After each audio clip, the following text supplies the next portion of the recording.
পশ্চিমবাংলার জনগণ বেকারত্বের হাত থেকে মুক্তি চায়। তারা বিজেপি শাসিত রাজ্যের উন্নয়ন দেখে, কারণ বাঙালির তার সবচেয়ে বেশি পর্যটন প্রিয় বাঙালি, তারাই পর্যটক, ভরিয়ে দেয় দুর্গাপূজার সময়, শীতের সময় এবং সামারের সময়ও চলে গেছে অনেক জায়গায়। দেখবেন সিমলা, দেরাদুন, মুসৌরি ভর্তি বাঙালি।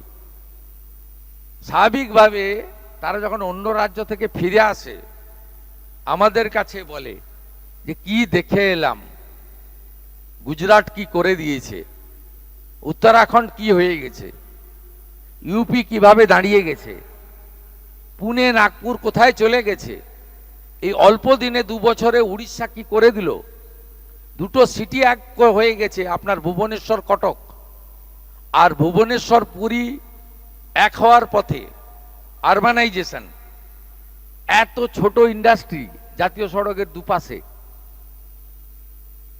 তা আপনাদের পশ্চিমবঙ্গে কিছু হচ্ছে না কেন, হলো না কেন? অতএব জমি কোনো সমস্যা নয়, নিশ্চিন্তে থাকুন।